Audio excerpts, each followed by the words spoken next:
ओम शांति। भगवान 90 साल से पढ़ा रहे, सिखा रहे हैं, पालना दे रहे हैं, फिर भी अगर कुछ भाई बहन ये कहते हैं कि बाबा याद नहीं आते, योग नहीं लगता है, मन बार बार संसार में चला जाता है, तो मैं उनसे एक ही प्रश्न पूछता हूँ। अरे जिस चीज से प्रेम होता है ना, क्या उसे याद करने के लिए अलार्म लगाना पड़ता है क्या? नहीं ना। प्रेम अपने आप याद बन जाता है। याद बन जाता है। फिर सोचिए, अगर बाबा को याद करने के लिए हमें बार बार मन को पकड़ना पड़ रहा है, तो समस्या योग की नहीं है, विधि की भी नहीं है। तुम्हें सब कुछ आ रहा है तो समस्या किस बात की है? पता है, कभी देखा है अपने आप को? समस्या लक्ष्य की है। जिस आत्मा का लक्ष्य एक नहीं होता है, उसका मन बटा हुआ रहता है, उसका मन भी कभी एक नहीं होता है। यही तो आजकल अधिकांश ब्राह्मण आत्माओं की सबसे बड़ी कमजोरी है।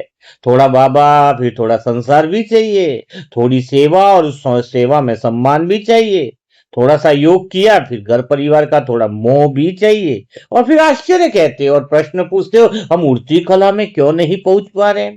अरे जो दो दिशाओं में चलने वाला यात्री है, वो कभी मंजिल तक पहुंच ही नहीं सकता है, ये सत्य बात है। लास्ट से लास्ट का समय है, अभी भी संभलना है तो संभल लो। याद रखिए, इतिहास हमेशा उसी ने बनाया है जिसने अपने जीवन में एक को पकड़ लिया है।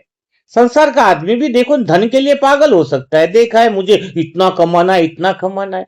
एक खिलाड़ी एक पदक के लिए 10-10 साल पसीना बहा सकता है, वैज्ञानिक एक खोज के लिए पूरी जिंदगी प्रयोगशाला में बंद रह सकता है। तो बताओ ना, जरा पूछो ना अपने आप से, क्या हम स्वयं भगवान की प्राप्ति के लिए एक जीवन भी नहीं दे सकते? क्या हम उनके जैसा लक्ष्य एक रखा है या नहीं रखा है? जब संसार का मनुष्य नश्वर चीजों के लिए दीवाना हो सकता है, धन के लिए दीवाना, संबंधों के लिए दीवाना, तो क्या हम ब्राह्मण आत्माएं अविनाशी परमात्मा के लिए दीवानी नहीं हो सकती है क्या? योग नहीं लग रहा है क्योंकि दीवानापन कम है, योग नहीं लग रहा है क्योंकि वो प्रेम का पागलपन कम है। जरा अपने दिल पर हाथ रखकर उत्तर तो दो। सुबह आंख खुलते ही सबसे पहला विचार किसका आना चाहिए? और रात को सोने से पहले सबसे आखिरी चिंता तुम्हें किसकी होती है, पता है? पूरे दिन आपका मन सबसे अधिक किसके साथ बैठा रहता है, कभी देखा है? क्योंकि जिसके साथ मन बैठता है, जीवन भी उसी की ओर चल पड़ता है। तो ये मत कहिए कि मैं बाबा का हूं। अगर लक्ष्य बाबा होता तो आखिरी विचार भी बाबा का होता, सुबह का पहला विचार भी बाबा का होता। पहले ये देखिए कि आपका मन बाबा का है भी या नहीं है, लक्ष्य बनाया भी है या नहीं है, या दूसरी चीजों में अटके पड़े हो। संसार वाले कहते हैं दिन रात बिजनेस बिजनेस करते रहते हैं, दिन रात कैरियर, दिन रात सफलता। मैं आज आपसे कहता हूं, दिन रात एक बाबा है क्या? उनका जैसा लक्ष्य है, उनका जितना दीवानापन है क्या, उतना भगवान के प्रति हमारा दीवानापन है क्या? हमारा भी बस दिन रात एक बाबा हो, एक बाबा की याद हो, दिन रात एक लक्ष्य हो कि भगवान को खुश रखना है। लेकिन हम तो लगे पड़े हैं दुनिया के लोगों को खुश करने के लिए। पूरा दिन अपने आप से अगर इंसान एक प्रश्न पूछ ले कि मैं भगवान को खुश करने में लगा था या दुनिया वाले को खुश करने में लगा था, जिस दिन तुम्हारा पूरे दिन में यह निश्चय हो जाएगा, उस दिन तुम्हारे पुरुषार्थ समाप्त हो जाएगा, मेहनत नहीं करनी पड़ेगी। क्योंकि मन को सबसे ज्यादा थकाने वाली चीज काम नहीं होती है। मन को सबसे ज्यादा थकाने वाली चीज होती है कि वो निर्णय नहीं ले पाता है। निर्णय तो लो, किसको खुश करना है पक्का तो करो। दोनों को कैसे खुश करोगे? बाबा को भी खुश करो और कलयुगी आत्माओं को भी खुश करो, दोनों पॉसिबल नहीं है। एक बात गांठ बांध लीजिए, जिस आत्मा के पास 10 लक्ष्य होते हैं वही रावण होता है। और वास्तव में उसके पास कोई लक्ष्य नहीं है, जिसके पास 10 लक्ष्य है। और जिस आत्मा का केवल एक लक्ष्य होता है कि मुझे बस बाबा को खुश करना है, बाबा की मत पर चलना है, भगवान का बनना है, हर हाल में बनना है। सच कहूं, उसे दुनिया की कोई शक्ति रोक ही नहीं सकती है, कोई भी रोक नहीं सकती है। आज नहीं तो कल, कल नहीं तो परसों, लेकिन वह आत्मा मंजिल तक पहुंच कर ही रहेगी जिसका लक्ष्य क्लियर है। कई ब्राह्मण आत्माएं कहती है मुझे समय नहीं मिलता। वाह वाह वाह वाह। मैं कहता हूं समय की कमी नहीं है, तुम्हारे लक्ष्य की कमी है। जिस दिन डॉक्टर कह देगा ना तुम्हारे पास केवल 30 दिन बचे, उस दिन देखना मोबाइल भी छूट जाएगा, बहाने भी छूट जाएंगे, बाबा बाबा वैसे ही आ जाएगा याद में, व्यर्थ भी छूट जाएगा। इसका अर्थ क्या हुआ? समय हमेशा से है, बस तुम्हारे अंदर वो लक्ष्य नहीं है, जागृति नहीं है, अभी भी समय की पहचान नहीं है तुम्हें। आज बाबा भी यही पूछ रहे हैं, बच्चे तुम्हारा एक लक्ष्य क्या है? कौन सा एक लक्ष्य है? ज्ञान है, बहुत अच्छी बात है, वह भी ठीक है, लेकिन इन सबसे ऊपर एक उत्तर तो होना चाहिए कि बाबा तुम्हें पाना, तुम्हें देखना, तुम्हारे जैसा बनना ही मेरा एक लक्ष्य है। आपका दिल जीतना है, यह एक लक्ष्य होना चाहिए। जिस दिन इंसान भगवान का दिल जीत लेगा ना, उस दिन सच कह रहा हूं कि सच्चा प्यार हो जाएगा। उसी दिन योग करना नहीं पड़ेगा, योग अपने आप लगने लगेगा, क्योंकि जहां प्रेम होता है वहां याद का अभ्यास नहीं करना पड़ता है, याद सांसों में बन जाती है। खाली एक ही चीज कहना चाहूंगा कि मुझे भगवान का दिल जीतना है, लोगों का दिल नहीं जीतना है। मुझे वो काम करना है जो भगवान को पसंद हो, मुझे दुनिया को पसंद हो वो काम नहीं करना है। सच बात क्या है, ऐसा हमेशा पूछते हैं, किसी को पूछे भगवान हमें क्या करने के लिए आया है, तो हरे ब्राह्मण आत्मा कहती है भगवान हमें स्वर्ग देने के लिए आया है। अरे भगवान तुम्हें कोई स्वर्ग देने आया ही नहीं है, भगवान तुम्हें स्वर्ग के योग्य बनाने के लिए आया है। तुम योग्य बनोगे तब स्वर्ग स्वतः ही मिल जाएगा। यही तो सबसे बड़ा रहस्य है, लेकिन हमारी पूरी बाबा की जिंदगी उल्टी दिशा में चल रही है। हम कहते हैं स्वर्ग मिलेगा, स्वर्ग मिलेगा। अरे पहले पूछो तो सही, बाबा जो हमें स्वर्ग का योग्य बनाने के लिए आए, क्या मैं आत्मा ऐसी बनी भी हूं? बाबा कहते स्वर्ग नहीं, पहले योग्य बनो, प्राप्तियां तुम्हारे पास पहले ही मिलेगी। संसार का आदमी तो सुबह से शाम किसके लिए भागता रहता है, देखा न, पैसे के लिए, पद के लिए, नाम के लिए। लेकिन मैं तो फिर आपसे पूछता हूं, वो जितना भाग रहा है पद के लिए, सब के लिए, क्या कभी किसी आत्मा को बाबा की खुशी के लिए पागल होते देखा है? जरा सोचो ना। एक व्यापारी अपने व्यापार से जितना प्रेम करता है ना, उतना क्या आप बाबा से करते हो क्या? अगर वो व्यापारी भी आपके जितना प्रेम अगर व्यापार से कम कर दे तो उसका एक महीने में व्यापार बंद हो जाए। क्योंकि प्रेम वह जो है ना, जहां मन वही होता है, जहां मन बार बार उसी के पास लौट चले, जिसे बार बार याद दिलानी पड़े, समझ लेना पड़े। अभी प्रेम नहीं है, जानकारी है। अगर बाबा को याद करने में मुश्किलात आ रही है तो कुछ नहीं है, खाली ज्ञान इकट्ठा की है। याद रखिए, सफल ब्राह्मण वह नहीं जो सबसे अधिक जानता है, सफल ब्राह्मण आत्मा वह है जो सबसे अधिक बाबा के साथ जीवन जीता है। यही तो हमारी सबसे बड़ी भूल है। हम पुरुषार्थ भी करते हैं और पुरुषार्थ की शिकायत भी करते हैं, सेवा करते हैं, सेवा का बोझ महसूस करते हैं, योग में बैठते हैं और घड़ी भी देखते रहते हैं। पुरुषार्थ थोड़ी है, ये तो मजबूरी है, मजबूरी। प्रेम कभी घड़ी देखकर नहीं चलता है। संसार में मजदूर भी तो दिन भर मेहनत करता रहता है, लेकिन शाम को थक कर गिर जाता है। दूसरी ओर एक कलाकार होता है जो दिन रात जाग कर भी काम करता है, फिर भी उसके चेहरे पर मुस्कान रहती है। पता है क्यों? क्योंकि एक मजबूरी में काम कर रहा है, दूसरा मोहब्बत में काम कर रहा है। मजबूरी थका देती है, लेकिन मोहब्बत है वो जगा देती है। मैं बाबा को याद करना पड़ता इसलिए याद कर रहा हूं, या बाबा से प्रेम है, मोहब्बत है। वो तो देखो, जिस दिन आत्मा को भगवान से सच्ची मोहब्बत हो जाती है ना, उस दिन उसे योग करने के लिए मेहनत नहीं करनी पड़ती। जैसे सांस अपने आप चलती है, वैसे ही याद अपने आप चलने लगती है। यही वह अवस्था है जहां से इतिहास बनना शुरू होता है। यही वह अवस्था है जहां से साधारण ब्राह्मण नहीं, भविष्य का देवता जन्म लेता है, जब स्वतः ही रोम रोम में भगवान की याद बसने लगती है। उसके बिना रहा न जाए, उसके बिना बिल्कुल आगे नहीं, उसके बिना श्वास भी न चले।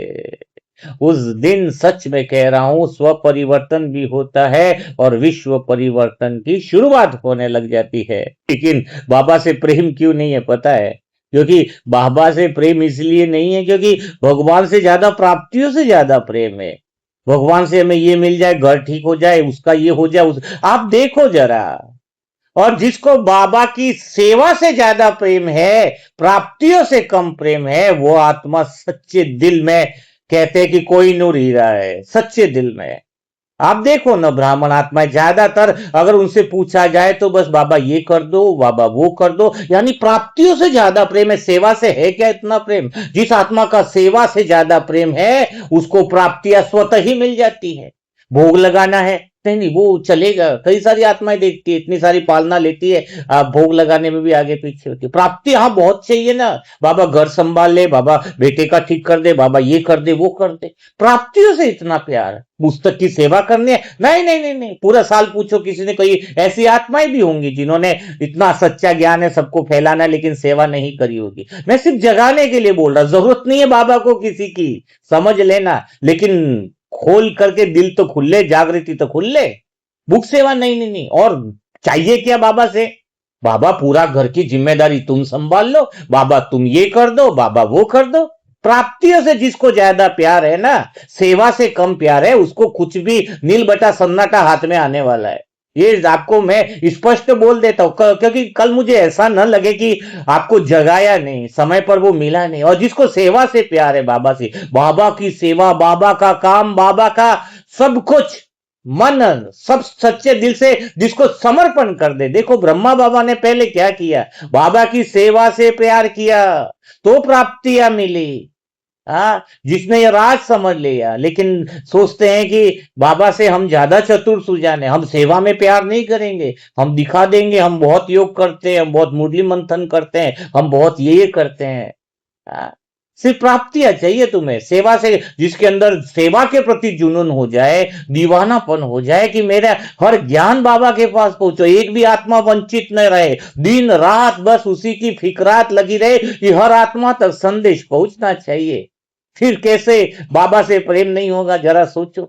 जिसके काम से प्रेम है तो फिर बाबा से प्रेम दिखाई देने लगता है। बाबा देखता है सेवा से बच्चे को कितना प्रेम है, कितनी ललक है उसको कि हर आत्मा भगवान से मिले, कितनी ललक है, कितनी तड़प है उसके अंदर की हर आत्मा जो है वो बाबा के सत्य ज्ञान को पहचान ले, पूर्णतया के केंद्र पर आ जाए। तो जरा पूछो ना, योग इसलिए नहीं लग रहा है क्योंकि तुम्हें सिर्फ प्राप्तियों की लिस्ट ज्यादा है। तुम एक लिस्ट बनाओ आज अपने आप से कि तुम्हें क्या क्या चाहिए, तो हजारों हजारों है आपके पास, बाबा ये कर दे, बाबा वो कर दे, और उधर ले दूसरी तरफ लिस्ट बनाओ, मैं करता क्या हूं सेवा में, कितना मेरा हृदय लगता है, कितना मेरा इंटरेस्ट है। इधर पूछो कितना पैसा आ जाए तो खुशी हो जाए, घर वगैरह सब ठीक हो जाए, उधर लिखेंगे 25 लाख 50 लाख 70 लाख आ जाए। और इधर पूछो बाबा मैं लगाता कितना हूं, 200 रुपया 500 रुपया 1000 रुपया, सेवा से कम दिया, जबकि होना लिस्ट इधर होनी चाहिए। सेवा की लिस्ट बड़ी हो, प्राप्तियों की लिस्ट कम हो, क्योंकि सेवा की लिस्ट बड़ी होती है तो प्राप्तियां स्वतः ही होती है। जो आत्मा इस राज को समझ जाती है वो भगवान के प्रेम में डूब जाती है, वरना भगवान को प्रेम तो, भगवान से प्रेम तो संभव नहीं है भाई। संगम युग में अगर प्राप्तियों से ज्यादा प्रेम है, सेवा से नहीं है। तो ये बात है, मैं आप सभी आत्माओं से इसलिए कह रहा हूं क्योंकि कहीं ऐसा ना हो कि हम संगम युग में सब कुछ कर ले, सारे संसार के काम, लेकिन एक काम न कर पाए जिसके लिए स्वयं भगवान धरती पर आए हैं। भगवान हमसे क्या चाहते हैं, इसलिए तो मैं आज आपसे प्रश्न पूछता हूं। अगर बाबा आज आपके सामने आकर पूछे, बच्चे पिछले 1 साल में तुम्हारे जीवन का सबसे बड़ा टारगेट क्या था, लक्ष्य क्या था? खाली संसार था? बच्चे ये वो कर लूं वो कर लूं, या फिर पिछले साल के अंदर पूछो तुम्हारे जीवन में बाबा लक्ष्य था? नहीं तो कई लोगों का तो नौकरी, व्यापार, परिवार, स्वास्थ्य, सेवा से यही लक्ष्य है, तो फिर भगवान से प्रेम कैसे होगा? याद रखो, जिस दिन आत्मा का एक लक्ष्य नहीं होता है ना, तब तक उसका भविष्य कभी भी नहीं बनता है। आज हमारी सबसे बड़ी कमजोरी विकार नहीं है, हमारी सबसे बड़ी कमजोरी बिखराव है। कोई लोग कहते हैं कि थोड़ा विकार आ रहा है, ये आ रहा है, वो कोई विकार की परेशानियां नहीं है, लक्ष्य में बिखराव है, ये सबसे बड़ी प्रॉब्लम है। क्योंकि थोड़ा संसार, थोड़ा बाबा चाहिए, थोड़ा सम्मान चाहिए, थोड़ा सेवा चाहिए, थोड़ा परिवार, थोड़ा आराम, थोड़ा ही पुरुषार्थ चाहिए ना तुम्हें। ऐसे बटा हुआ मन कभी भगवान का हो सकता है क्या? तुम्हारा मन तो गिरवी रखा हुआ है। एक बात जीवन भर याद रखना, जिस आत्मा ने अपने जीवन का एक एक ही लक्ष्य बना दिया हो कि मुझे हर हाल में बाबा का दिल जीतना है, फिर उस आत्मा को कोई भी माया हरा नहीं सकती है। उसका हर निर्णय आसान हो जाता है। जहां एक लक्ष्य होता है वहां हजारों निर्णय अपने आप समाप्त हो जाते हैं, विकल्प की भाषा खत्म हो जाती है, विकल्प की भाषा बिल्कुल नहीं रहती है। आज बहुत सारी आत्माएं कहती है योग नहीं लगता है, याद नहीं रहता है, मन भटकता है। मैं कहता हूं समस्या फिर से कह रहा हूं, याद की नहीं है, लक्ष्य की है। जिस दिन बाबा तुम्हारे जीवन का सबसे बड़ा लक्ष्य हो जाएगा ना, उस दिन तुम्हें याद नहीं करना पड़ेगा, कभी याद नहीं करना पड़ेगा। पता है संगम युग की सबसे बड़ी त्रासदी ये नहीं होगी कि आत्मा गिर गई, ये नहीं होगी। सबसे बड़ी त्रासदी ये होगी कि आत्मा बिखर गई। तुम्हारे पास शक्तियां है लेकिन कितनी जगह से लीकेज है, जरा देखो तो सही अंदर। आ? आज दुनिया का हर सफल इंसान एक लक्ष्य पकड़कर चलता है, लेकिन मैं आपसे उससे भी ऊंची बात कहना चाहता हूं। जिस आत्मा ने स्वयं भगवान को अपना एकमात्र लक्ष्य बना लिया, उससे बड़ा सफल इस सृष्टि में कोई हो ही नहीं सकता। बाकी सारी सफलताएं स्वतः ही आ जाती है उसके पास। तो आज निर्णय तो करो। अब दो नावों में पैर नहीं रखोगे ना, अब दो दिशा में जीवन नहीं बटेगे ना। अब एक ही धुन होगी बाबा, एक ही चिंता होगी बाबा, एक ही सफलता होगी बाबा की खुशी, बाबा का दिल जीतना और बाबा की सेवा से प्रेम होना।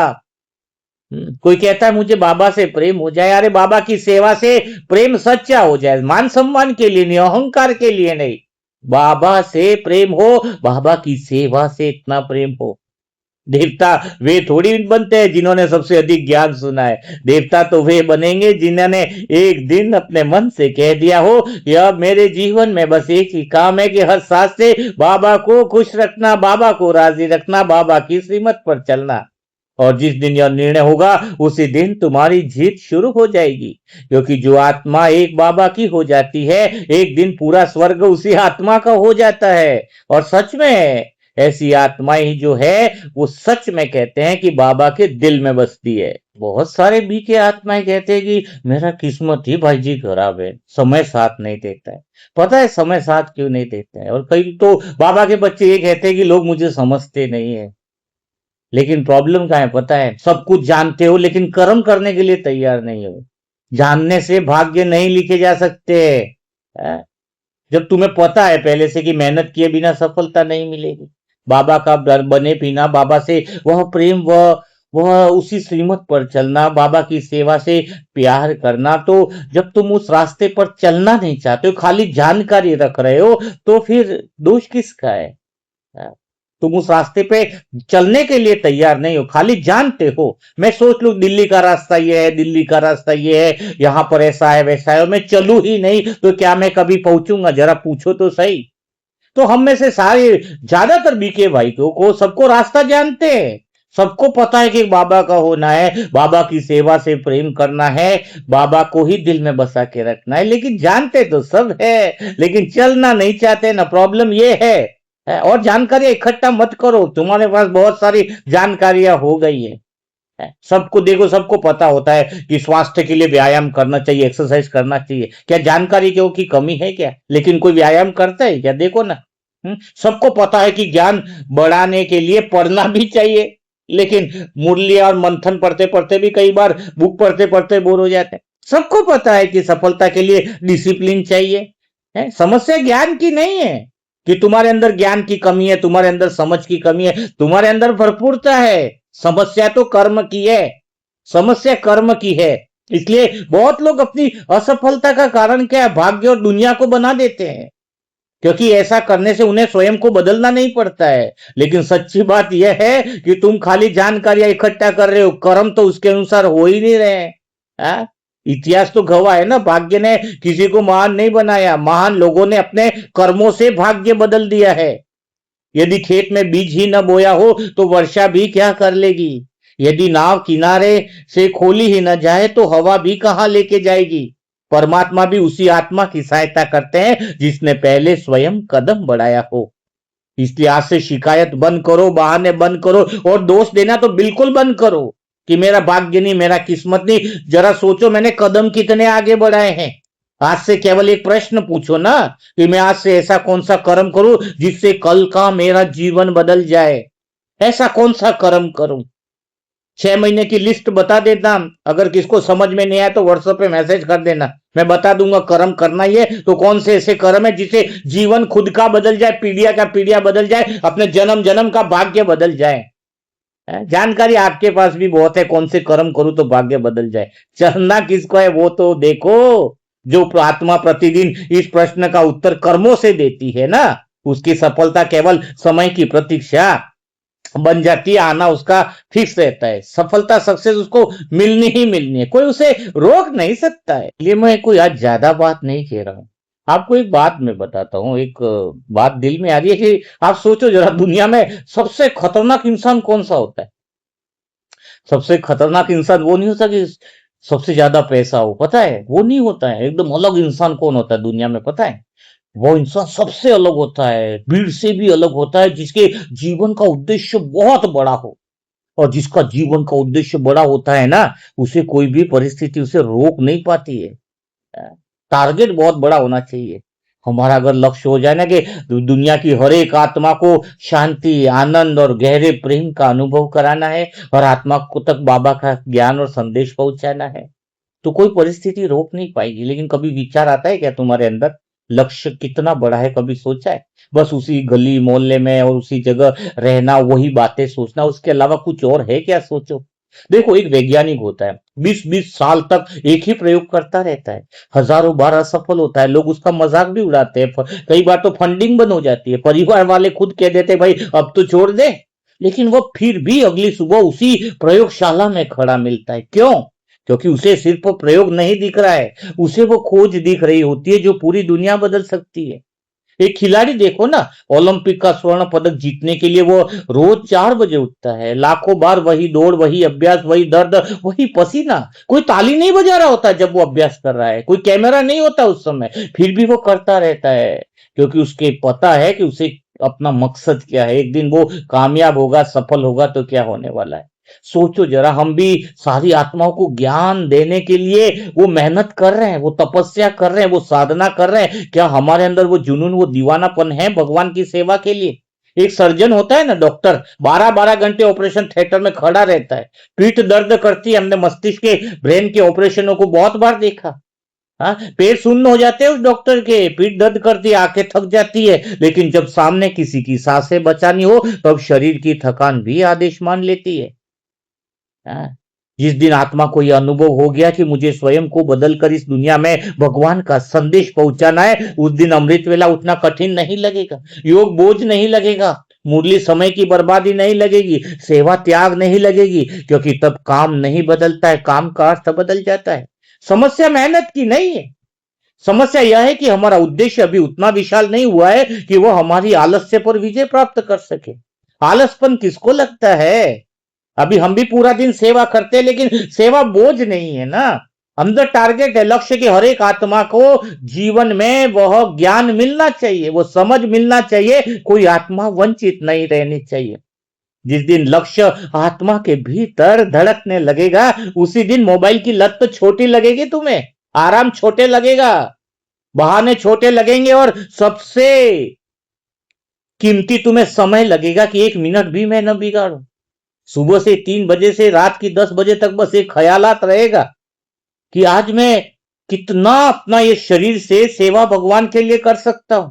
याद रखना, जिस इंसान के पास सिर्फ इच्छा होती है वह मौसम देखकर काम करता है, खाली इच्छा होती है उसको, लेकिन जिसके पास उद्देश्य होता है वो मौसम बदलने तक काम करता रहता है, कोई फर्क नहीं पड़ता कि सर्दी है कि गर्मी है कि ये है। इसीलिए इतिहास प्रतिभाशाली लोगों ने नहीं बनाया, इतिहास उन लोगों ने बनाया जिन्होंने अपने उद्देश्य को अपनी सांसों से भी अधिक महत्वपूर्ण बनाया है। अपनी अंतिम सांस तक हमारी सेवा शुरू होनी चाहिए, शुद्ध भावना हमारे अंदर होनी चाहिए। सफलता कभी भाग्य का चमत्कार नहीं होती है, सफलता उस इंसान के सामने घुटने टेक देती है जिसने अपने मन को अपने लक्ष्य का दास बना लिया हो। आप कहते हो कि मन काम नहीं करता है, अरे मन जो है, मन को टारगेट ही नहीं दिया आपने कुछ। हाँ? तू कहता है मेरा मन नहीं करता है, लेकिन सच तो यह है कि मन कभी किसी की करता ही नहीं है। सच बताओ, मन किसी की नहीं करता है। मन तो हमेशा आराम चाहता है, नींद चाहता है, बहाने चाहता है, टालना चाहता है। और यही वह जगह है जहां साधारण और असाधारण इंसान अलग हो जाती है। यही वह जगह है जो 108 में आने वाली आत्माएं, 16,108 में आने वाली आत्मा और 33 करोड़ वाली आत्माओं के बीच में फासला पैदा हो जाता है। साधारण मन क्या कहता है? साधारण जो 33 करोड़ वाली आत्मा है वो खाली मन की सुनती है। असाधारण और असाधारण इंसान जो है, जो 108 और 16,108 में आने वाली आत्मा है, वो मन को सुनाता है। याद रखो, शेर जंगल का राजा इसलिए नहीं होता है कि वो सबसे बड़ा है, वो राजा इसलिए होता है क्योंकि उसने डर को अपने निर्णय का मालिक नहीं बनने दिया है। समुद्र की लहरें चट्टानों से टकरा कर लौट जाती है, लेकिन चट्टान अपनी जगह से नहीं छोड़ती है। उसी तरह परिस्थितियां रोज तुम्हें हिलाने के लिए आएंगी। कभी कोई आलोचना करेगा, कभी असफलता के रूप में आएगी, कभी अकेलेपन के रूप में आएगी, कभी आर्थिक कठिनाइयों के रूप में आएगी। लेकिन अगर तुम्हारा निर्णय चट्टान बन गया है कि मुझे भगवान जैसा ही बनना है, तो दुनिया की कोई भी आंधी तुम्हारी दिशा नहीं बदल सकती है। सोचो ना जरा, एक किसान बीज बोने के अगले दिन ही खेत खोद कर थोड़ी देखता है कि फसल क्यों नहीं निकली है। वह जानता है कि प्रकृति को समय चाहिए। लेकिन इंसान 2 दिन योग करता है, तीसरे दिन सोचता है कि आज मेरे को कुछ मिला क्यों नहीं। 21 दिन तक मैंने योग किया, घर की स्थिति संभली क्यों नहीं। तुरंत उसको चाहिए। यह अधैर्य सपनों का सबसे बड़ा हत्यारा है। जिस दिन तुमने परिणाम की चिंता छोड़कर प्रक्रिया से प्रेम करना सीख लिया, मुझे नहीं पता 21 दिन में रिजल्ट आएगा कि 30 दिन में आएगा, वो सब भगवान के ऊपर छोड़ दिया। खाली मुझे तो अभी योग करना अच्छा लगता है, सबको सुख देना अच्छा लगता है। उसी दिन सफलता तुम्हें ढूंढना शुरू कर देगी, क्योंकि भगवान भी उसी आत्मा का साथ देते हैं जो हर गिरने के बाद फिर खड़ी हो जाती है, और जो हर हार के बाद फिर चल पड़ती है, जो हर अंधेरे के बाद फिर दीपक जलाती रहती है। वो हार नहीं मानती है। जीवन में जीतने वाले वे नहीं होते जिन्हें कभी कठिनाइयां नहीं मिली।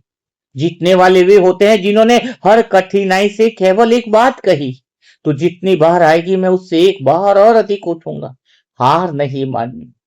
और बहुत आनंद आता है जब हम जीवन में यह देखते हैं कि हम रुकने वाले नहीं हैं। तो बस आज एक निर्णय तो होना चाहिए ना, कि अब बहानों के साथ नहीं, अपने भविष्य के साथ जीना है। दुनिया तुझे रोकने की कोशिश करेगी। कोई कहेगा अभी समय नहीं, कोई कहेगा इतनी मेहनत करके क्या मिलेगा, कोई कहेगा इतने लोग कोशिश करके हार गए हैं, तू भी तो नहीं कर पाएगा। हाँ, लेकिन याद रखो, जो लोग खुद मंजिल तक नहीं पहुंचते हैं, वे अक्सर रास्ते पर खड़े होकर दूसरे को भी रोकते हैं।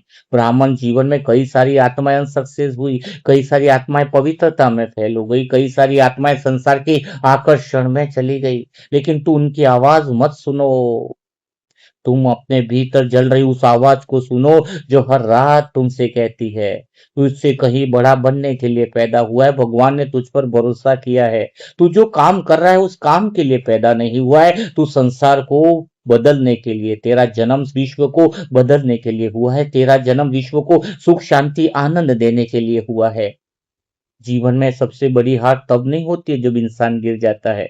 सबसे बड़ी हार तब होती है जब इंसान गिरकर खड़ा होने की कोशिश करना छोड़ देता है। सफलता हमेशा उन्हीं के दरवाजे पर दस्तक देती है जो हर दिन अपने आप को कल से बेहतर बनाते हैं। एक दिन की मेहनत जिंदगी नहीं बदलती है, लेकिन हर दिन की मेहनत एक दिन पूरी जिंदगी बदल देती है। इसलिए हे ब्राह्मण आत्माओं, आज से शिकायत बंद करो, तुलना बंद करो, बहाने बंद करो, केवल कर्म करना शुरू करो। ज्ञान इकट्ठा करने से भी फायदा नहीं, उसको प्रैक्टिकल में लाओ कि मैं कितनी आत्माओं की मदद कर सकता हूँ, कितनी आत्माओं तक सेवा पहुंचा सकता हूँ, कितनी आत्माओं को सत्य ज्ञान से मिला सकता हूँ। अगर इतनी ईमानदारी से काम कर लिया तो समझ लेना तुम्हारा काम ही तुम्हारी पहचान बन जाएगा। इतनी लगन से सीखो कि लोग तुम्हें देखकर प्रेरणा लेने लगे। इतनी तैयारी करो कि अवसर आने पर तुम्हें खुद पर संदेह न रहे। और इतना बड़ा विश्व परिवर्तन का सपना देखो कि तुम्हारी मेहनत भी छोटी पड़ जाए। याद रखो, भगवान किसी की किस्मत लिखकर उसे महान नहीं बनाते हैं। वे अवसर देते हैं कि तुम्हारे पास अवसर है। वो तुम्हें शक्ति भी देते हैं, बुद्धि भी देते हैं, समय भी देते हैं। तो आज वो अवसर है कि भगवान के हर बच्चे तक ज्ञान पहुंचाना है। और हमें भगवान जब अवसर देते हैं तो उसके साथ शक्ति भी दे रहे हैं, सब कुछ करने की हिम्मत भी देते हैं। बाकी इतिहास इंसान अपने कर्मों से लिखता है। जब आने वाले सालों में हम पीछे मुड़कर देखेंगे तो हमें अपनी सफलता से ज्यादा हमारी तपस्या पर गर्व होगा। हम मुस्कुरा कर कहेंगे कि धन्यवाद उन कठिन दिनों का। अगर वे कठिन दिन न होते तो आज हम न होते। तो जाग जाना चाहिए हमें। अपने सपनों को इच्छा मत रहने दो, उन्हें सपना संकल्प बनाओ। विश्व परिवर्तन करना है, खाली सोच तक न रहे, कर्म तक आ जाए। क्योंकि जिस दिन संकल्प, कर्म और निरंतरता एक साथ चल पड़ेंगे, उस दिन पूरी दुनिया की ताकत भी उस आत्मा को उसकी मंजिल तक पहुंचने से नहीं रखती है। पता है क्यों? इसी को कहते हैं सोचना, बोलना, करना एक समान। अंदर सोच है विश्व परिवर्तन करना है, अंदर सोच है कि बाबा की हर एक आत्मा तक वो संदेश पहुंचे। बहुत सारी बातें हैं ना अंदर, लेकिन सबसे मेन बात है कि कर्म में भी हम उस निरंतरता में उस लक्ष्य के प्रति पागलपन और दीवानापन की हद तक भगवान से प्यार करें, अर्थात भगवान की सेवा से भी हमें इतना ही प्यार हो। याद रखो, सपने देखने वाले बहुत मिलेंगे, लेकिन सपनों की कीमत चुकाने वाले बहुत कम मिलते हैं।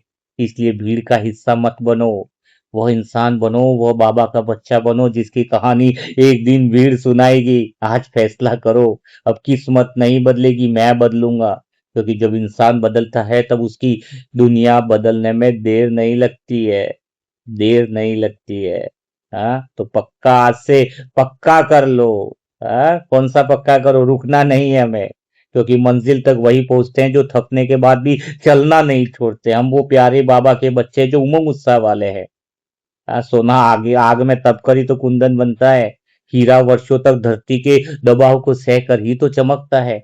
बांस कई वर्षों तक मिट्टी के भीतर जड़ें बनाता है, फिर कुछ ही महीनों में आसमान छू लेता है। और बाज तूफान से बचकर नहीं उड़ता है, बल्कि उसी तूफान की हवा को अपने पंखों की ताकत बना लेता है। प्रकृति का एक भी महान उदाहरण बिना संघर्ष के महान नहीं बना है। फिर हम ब्राह्मण आत्माएं छोटी छोटी बातों के छोटे छोटे संघर्ष से क्यों डर जाते हैं? आज आप अपने आप से कमिटमेंट करो कि जब तक सांस चलेगी, बाबा तेरी सेवा में, तेरी याद में पूरे उमंग उत्साह के साथ चलता रहूंगा। जब तक लक्ष्य नहीं मिलेगा, कदम नहीं रुकेंगे। और जब मंजिल मिलेगी तब दुनिया केवल मेरी सफलता नहीं, मेरी तपस्या की कहानी सुनाएगी कि हमने क्या क्या किया था। अब जाग जाओ प्यारे बच्चों, समय तुम्हारा इंतजार नहीं करेगा। लेकिन अगर तुम आज स्वयं को बदलने का निर्णय ले लेते हो, तो आने वाला समय तुम्हारा नाम संगम युग के स्वर्ण अक्षरों में लिखा हुआ याद करेगा। तो इतिहास पढ़ने वाले हो या इतिहास बनने वाले हो, निर्णय आपका है। आज से पहला लक्ष्य बना लो, जो सोचा है, जो ज्ञान समझा है, आलसपन न रहे। मन को एक बहुत बड़ा लक्ष्य लेकर रोज इसको याद करो कि मेरे जीवन का लक्ष्य क्या है। डिसाइड करो, और भगवान की प्राप्तियों से ज्यादा सेवा से प्रेम बढ़ा दो, तो जीवन में बहुत बड़ा परिवर्तन आएगा। फिर भगवान को प्रेम करना नहीं पड़ेगा, स्वतः ही भगवान की याद आ जाएगी, स्वतः ही याद आ जाएगी। अभी आप बताओ, मैं अपने जीवन का ही एग्जाम्पल हमेशा आपको देता हूँ। मैं खुद का ही दूंगा क्योंकि खुद के अनुभव ही बोलना अच्छा है। मेरे जीवन में मैं बोलूँ कि बाबा की याद क्यों रहती है, सुबह से लगा के रात तक हमें क्या ख्याल रहता है, सोचो जरा। ये रहता है कि कौन सी बुक कौन से सेंटरों पर पहुंचे, किस तरीके से हर एक आत्मा तक ज्ञान मिले, डिजिटल प्लेटफॉर्म पे क्या करना है, ऐसी कौन सी एड्स बनाए जो सब आत्माओं को सब तक सत्य ज्ञान जल्दी से जल्दी मिल जाए, कौन सी ऐसी आसान भाषा से आप तक ज्ञान पहुंचे, भोग लगाने की विधि कैसे मिले, योग कैसे करना है, नई नई रमणीकता कैसे आए। सोचो जरा, अंदर वही संकल्प चलते रहते हैं, तो क्या भगवान की याद तो स्वतः ही होगी ना। योजना जिसकी बनाएंगे, मन जिसके साथ बैठेगा, तो मन को उसकी आदत बन जाएगी।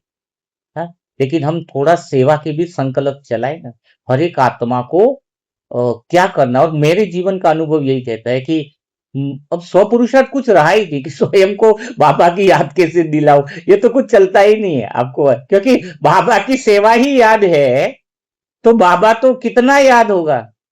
और अगर सेवा थकाती नहीं है पूरा दिन, नहीं तो जिस सेवा में थकान लगे ना, वो बाबा से प्रेम नहीं है, उसमें अहंकार पना जाता। लेकिन पूरा दिन भी सेवा करो, लेकिन खुशी मिले, सेवा से ही प्रेम हो जाए, बाबा के कार्यों से प्रेम हो जाए, तब उस आनंद की जो अनुभूति हमें होती है, एक आत्मा में जब परिवर्तन आता है। कोई आत्मा जब हमें व्हाट्सएप पर लिखती है कि भाई जी बहुत बड़ा अच्छा लगा, ऐसा लग रहा है कि कर्मों की दिशा मिल गई।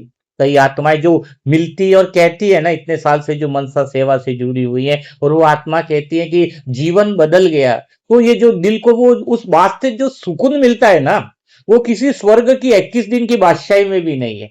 आज मैं अपने जीवन का सबसे बड़ा अनुभव कर, तो कई बार अकेले मैं बैठता हूँ, कई मैसेज से थोड़ा समय मिलता है तो कमेंट्स पढ़ता हूँ, और पुराने जो भी बच्चे रेगुलर जुड़े हुए हैं 3 साल से, और वो कहते हैं कि आज हमारा जीवन बदल गया है, आज हमें बहुत कुछ चेंज हो गया है। पहले हमारी सोच अलग थी, पुरुषार्थ की दिशा मिल गई है, योग करना आ गया है, हाँ, दुआ देने का प्लेटफॉर्म। तो ये जो सारी बातें जब सुनने को मिलती है कि उनका जीवन, किसी के जीवन में खुशी बाबा ने ले आई, बाबा ने हमें वो निमित्त बनाया, तो उससे बड़ी खुशी है ना, तुम्हें किसी सोने के महलों में भी नहीं मिलने वाली।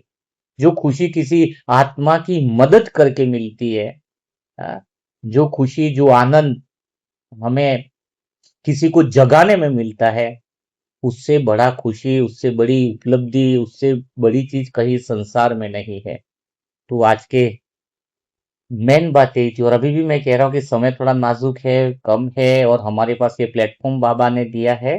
तो बहुत सारी बुक्स है, 80 में से 30 बुकें तो लगभग प्रकाशित हो चुकी हैं। जिसको ऑर्डर करना है वो कर सकता है। एक आत्मा के, शिव भाई की दिल छू जाने वाले अनुभव वाले जो बुक हैं, 10-15, ऐसे तो 25 पार्ट है, 10 पार्ट तो हम 10 पार्ट की तो हमने व्यवस्था कर दी है, तो 10 पार्ट तो रेडी हैं, 1 से 10 तक। वो आप जरूर पढ़िएगा, ये मेरी दिल की इच्छा है, क्योंकि उसमें आपको पूरी यात्रा शुरू से समझ में आ जाएगी। इतना मजा आएगा आपको कि ऑटोमेटिकली भगवान से योग हो जाएगा, ऑटोमेटिकली वो इच्छा आपके अंदर स्वतः ही जागने लगेगी।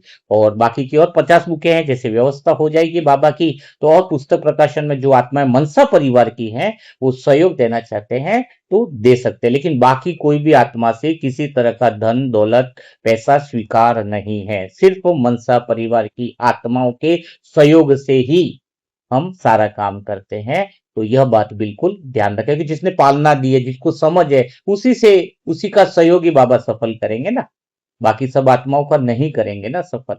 तो इस बात का विशेष अटेंशन रखना है। तो कल फिर मुलाकात करेंगे ऐसे ही कुछ नए सेशनों के साथ साथ। तब तक के लिए सभी भाई बहनों को ओम शांति, ओम शांति, ओम शांति।